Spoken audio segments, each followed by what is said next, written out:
Hi everybody, it's Susan from Sunrise Quilt Studio, and today is part 1 of the Flower Garden Quilt Along. So I hope you'll join me, and we're going to work on the first block, and this is called the Red Sunflower block.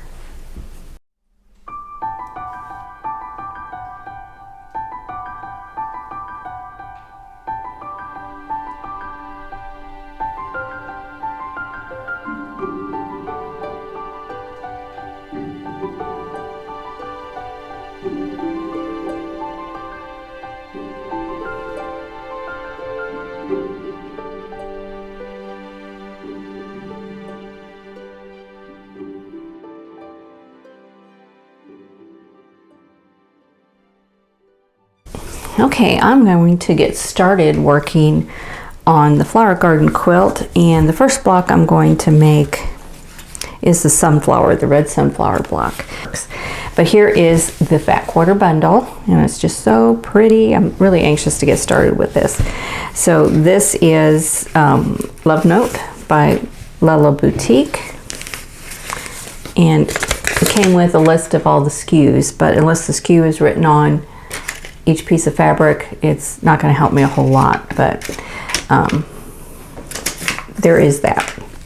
So I'm going to save my ribbon because I could use this for something, I'm sure.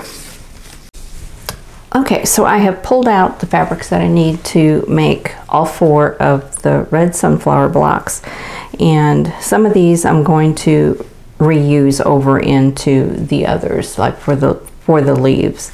So I'm going to start with these 4 here, and I start with the pink one. So I have the herringbone, I have the one with the little hearts, I have the large floral with the dark green background, and then I have the green with the little hearts. So I'm going to start with those, and then this is my background, and this is Bella bleached white PFD, so prepared for dyeing fabric. So it's just a white solid fabric. So I'm going to go ahead and press all the fabrics for the first block, and then I'll cut the pieces and we'll get started stitching. Okay, I have all the pieces cut out for one of the red sunflower blocks, all except for this stem. And that stem here, see on this paper, goes from the bottom of the flower to the base, and I want to make my block first, so then I can determine exactly how long that's going to be.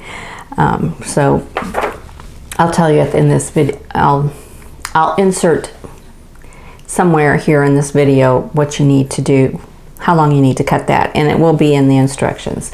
Now this is the first time I'm making this block, so as I'm filming this, I don't know how long this needs to be yet. So I'll have that in a subtitle here somewhere. But for A, you need 2 2.5-inch squares, and for B, you need 4 2.5-inch squares. And what the difference is, you're going to draw a diagonal line on the wrong side of the B squares. For the A, you don't need those. And for C and D, it's the same thing. We have 2 2.5-inch squares and 4 2.5-inch squares here. And then these have a diagonal line drawn on the wrong side. Now for E and M, this is going to be half square triangles. So I have used triangle paper, and you need one light green, and then you need a background. And these are going to, if you're going to use the 2 at a time method, where you draw a diagonal line on the wrong side, the lightest one, and make 2 half square triangles at a time, you'll need 2 3-inch squares of each background and the light green, and that will give you 4 half square triangles. For G, you need 2 2.5-inch squares. For H, you need 1 5-inch square, and for I, you need 2 4.5-inch squares. J is 1 5-inch square. K is 4 2.5-inch rectangles. L is 6 2.5-inch squares. So that's about all you need. And so I'm going to go ahead and get started sewing, and according to my instructions, we're going to make half square triangles first. So that's the E and the M. So we're going to make these first. So I'll adjust the camera and get set up, and we'll go to the sewing machine. So I'm going to make half square triangles here with the triangle paper. So I need to put the fabric's right sides together. And of course the instructions are written for the 2 at a time method, so that you don't need to use triangle paper to make this. And I'm going to go ahead and put in a couple of pins.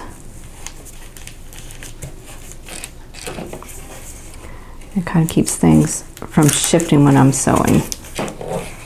And for this triangle paper, this is Triangles on a Roll, and I bought it at Fat Quarter Shop. You sew on the dotted lines. Let's see here. There's dotted lines and solid lines. You sew on the dotted lines, and then you cut on the solid lines. And I'm going to shorten my stitch length to 1.8, and just go ahead and sew on these dotted lines.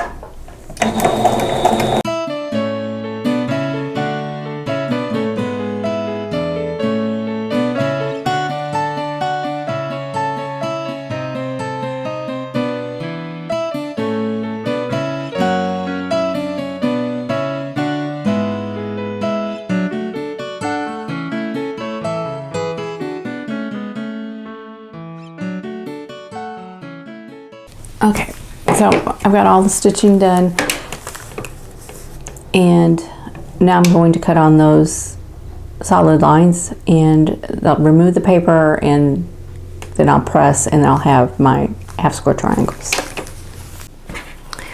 Okay, so I have the half square triangles done, and I'm just going to trim off the dog ears and set these aside, and then I'm going to move on to making the flying geese units.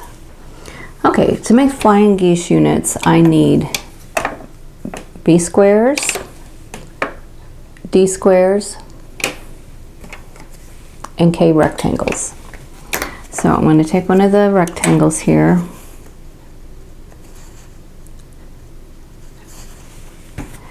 and a B square. No, these are the ones with the line drawn. And I'm going to put the B square on the left side.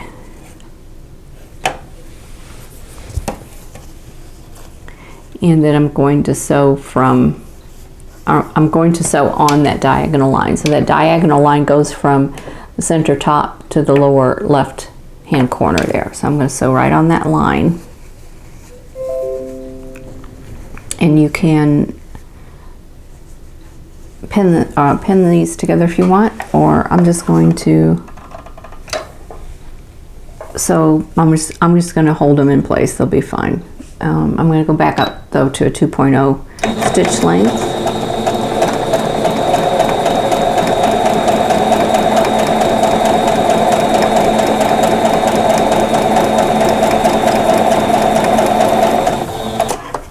Okay.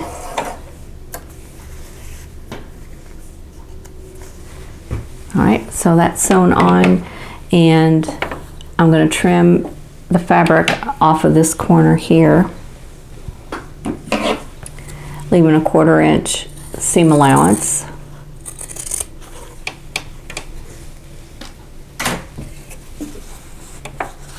So I have this, and I'm going to go ahead and press this open. So I got this pressed, and I just pressed the seam towards the triangle, so I just pressed it to one side. And now I want to take a D square, which also has a diagonal line drawn on the wrong side, and that's going to go on the right side, and the drawn line is going to go from the center to the lower right hand corner. And I'm going to sew this one in place. Just getting my raw edges even here. And you can also buy foundation paper to make flying geese units if you want.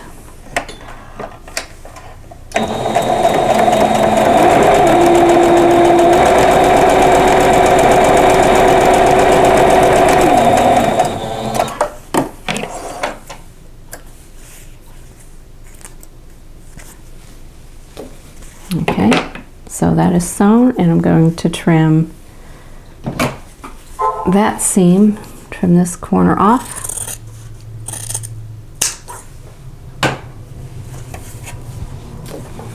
And so then I have flying geese with two different fabrics on it. So I'm going to go ahead and press this one back. So we have that flying goose unit. So I need to make 2 of these.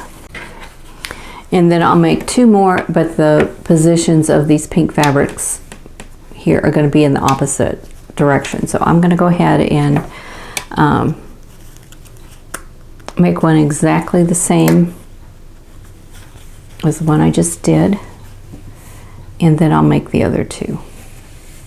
Okay, so I've got 2 sets of each. So I'm going to put those aside, and I'm going to work on the 4-patch unit. So I need the A and the C blocks, or A and the C squares.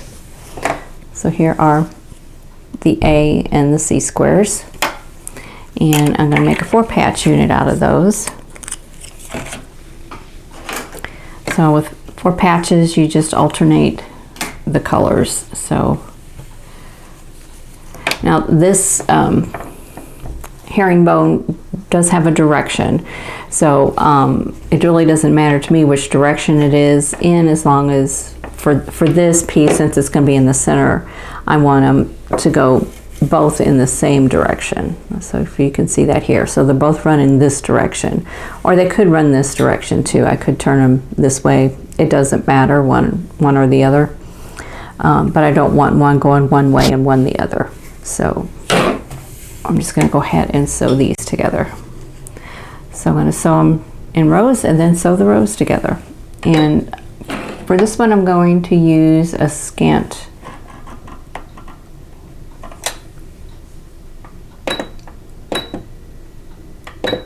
I'm going to use a scant 1/4 inch here.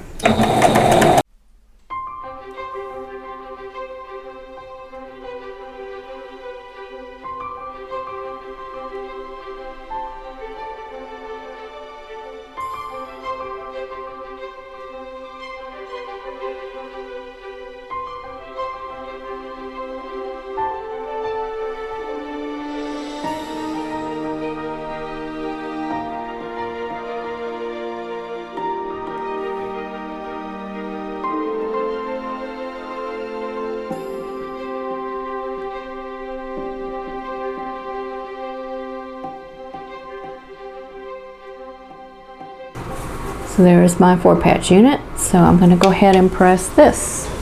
Okay, so that's all pressed now. I went ahead and I pressed that last seam open, but you can press it to the side if you want. Okay, so now I need to make the flower head. So this will be 1 unit. So let me adjust the camera and show you what I'm doing here. Okay, I need to make a half square triangle with the H and the J square. So I need to draw a diagonal line on the wrong side of this J square. Okay, so I've got 2 half square triangles. I need to trim these down to 4.5 inch square. Okay, so I have these 2 H and J half square triangles. I only need 1 for the block, so you can save 1 for another block if you're using the same fabric for the base of the flower in the block. Go ahead and save that one for the other block. Okay, I've laid out the pieces for the flower head of the block, and just start with your 4-patch here in the middle, and then you want to lay your flying geese units so that the colors are opposite. So you don't want to match the heart to the heart and the herringbone to the herringbone. You want them to be opposite. And then put in your L squares for the corners, and then sew those together just like you would a 9-patch. So I'm going to go ahead and do that sewing, and then we'll get to the rest of the block. Okay, so here is that part of the block. So I'm going to put this to the side and then work on the rest of the pattern. Now to make the leaf units, I need the G squares, and the L squares. There's 2 more L squares. And I need half square triangles, the small ones. So I'm going to start with those. I'm going to lay them both out at the same time. And half square triangles. Go like that. And let's see, let me move so we can see a little better. And then an L square. So the same for this. So these 2 are identical. So just like that. So now I'm going to sew these together, and then they will each get an I square.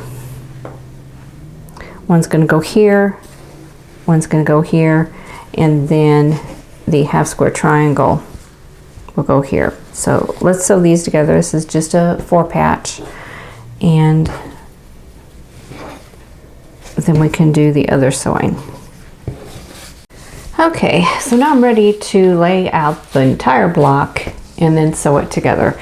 So I'm going to put the flower head here, and I need an I square, and there's 2 of them. Move this, and one's going to go here and one here, and then the leaf sections, got one going this direction and one going this direction. And then here is the base. This is where we had 2 of these. I'm going to save one for another block. And these go this way, so the white goes up here. So the stem is going to go from here to here. And that's the piece that I did not cut. And there's different ways you can do that stem. You can do fusible web. You could do make bias tape type stem. You know, whatever you want, or you could just leave it. You don't even have to put a stem if you don't want to. So I'm going to go ahead and sew this. So I've got these 3 pieces I'm going to sew together. I'm going to sew these 3 pieces together, and then sew that to this, and then sew that to that. So that's how I'm going to put this block together. Okay, so here is the finished block. So this one had a lot of steps. It has a lot of different units in it. We've got flying geese, 4 patch, half square triangles all over in here. And then, you know, this block goes together just like a 9 patch, and then you add these units to it at the end. So the next thing to do would be to do the stem. And that is this fabric here. So, one thing about putting a stem here, you know, you'd want it to go all the way through, and then you've got, the stem would be flat here, and you're going up against a squared off area here. So if you want this to meet, you know, just perfectly in here, probably doing a fusible web treatment would be easier. That way you just have one thickness of fabric, and you can make sure you're lined up right here and right in here. You could just cut a right angle at the end of the stem to make that fit. So that is one thing you can do.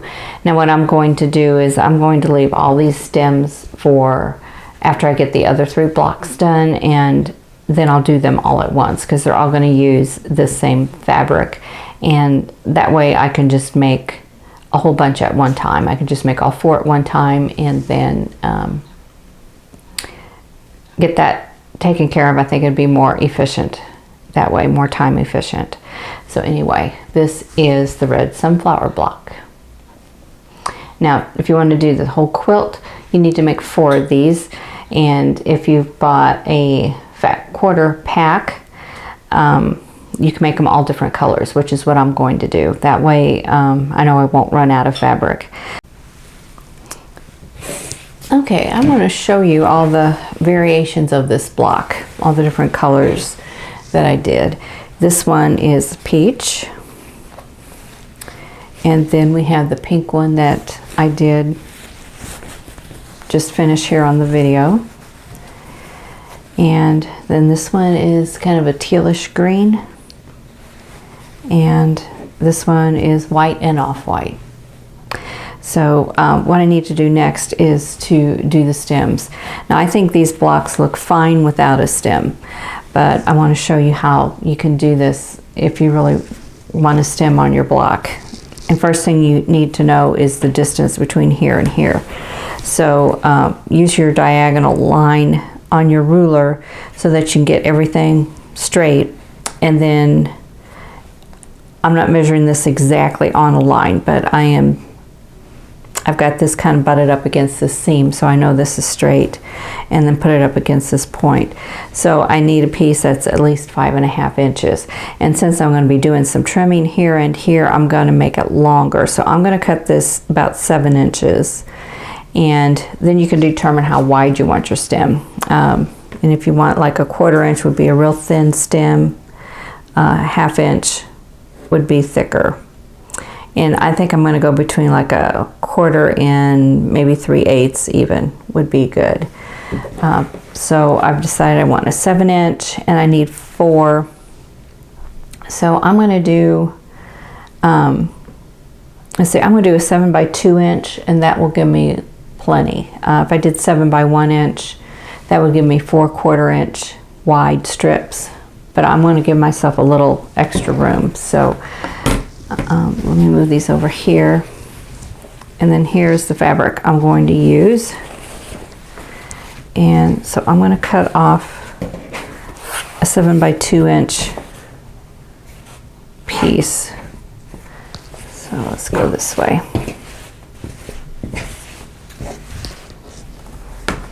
It doesn't have to be perfectly straight at this point because we'll straighten those up as we cut them out.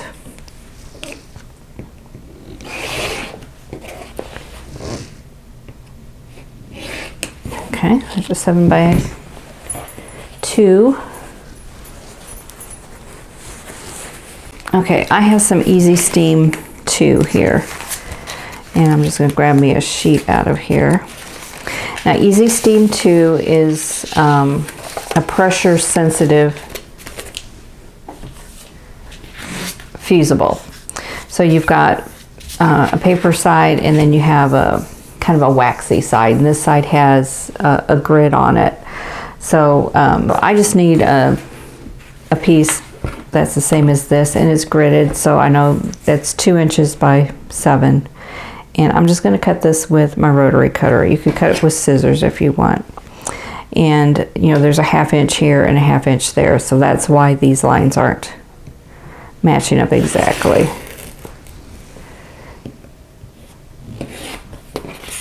Okay, I'm going to put this back in the package.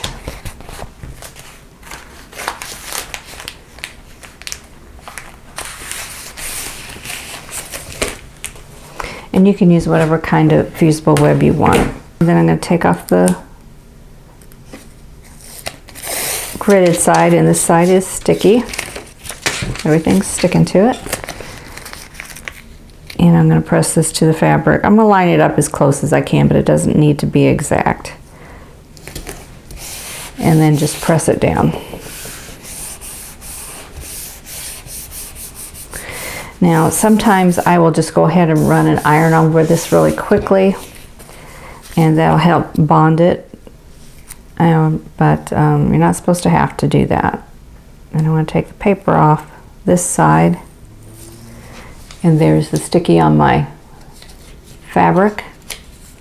But I want to cut this first before I take it off. So I need to decide how wide I want this. And 3/8 is probably as wide as I'd want to go, and that's a good width, but I don't have a 3/8 inch mark on this ruler. I only have 1/4 inches. So, okay, here's another ruler. This is a June Taylor ruler. On this one, the blue line is 1/4, and the red lines are at 1/8. So this is a 3/8 inch. So I'm going to cut that one, and then I'm going to look at it on one of the blocks and decide if this is how wide I like it. And what do you think? Yeah, I think that's about right. So I'm going to cut the others at 3/8 of an inch. Just need 3 more. Now this ruler was my mother-in-law's, and I don't know where she got it. My mother-in-law's was a quilter, and she got into rotary cutting shortly after I did, which was back in the 90s or 80s, actually back in the 80s. So I don't know where she got this. Probably at Ben Franklin. That was our fabric store back then. We didn't have a Walmart in the area we were living, and there was a Hancock's fabric store, but it was about an hour away. So we had a Ben Franklin in town, or in the next town from where we lived. And my mother-in-law actually lived there or worked there for a while, and so I believe that's probably where she got this. Either that or it was a mail-in type thing, mail order thing. Okay, I'm going to need to do some pressing.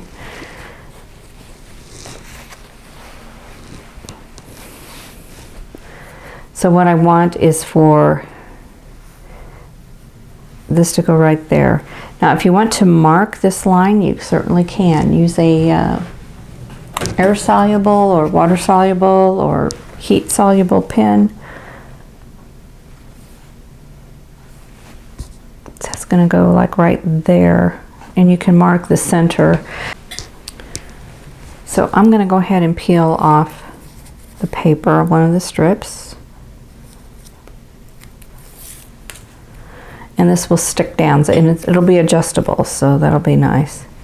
But I want this to stick right up against this seam.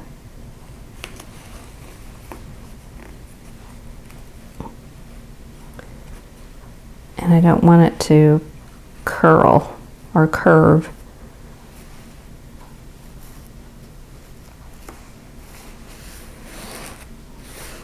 If I can avoid it. Let's see if that looks pretty straight. And if I want to adjust it, then I can. But try not to tug on it. Don't pull on it, because you could stretch it out of shape. Okay, now up here, I'm wanting to trim this so that it goes right up in here. I'm going to move it so it's a little more even. So what I'm going to do is fold this down like that. Snip that part. And fold this one back. I'm folding it up against the seam here. And then snip that off, and then that fits like right there in that corner. Let me get a little closer so you can see. You can see how that is pointed now right in there. Now I'm going to go ahead and press this down, and then what I'll do before I put the blocks together is that I will do either a zigzag or a blanket stitch on both sides of these, so those raw edges are covered. So that is how I'm doing the stems on this. Now you can also do a bias tape stem if you want to, or as I said, you could just leave it off, because if you look at that, you can tell that's a flower with leaves. I mean, it's you don't need that stem to tell people that that's what that is. You can see that and you know what it is. So it's all up to you, whatever look you like the best. Thanks for watching. For more quilting ideas, click on the video links. And to keep up with my latest projects, click on the subscribe button. I hope to see you again soon.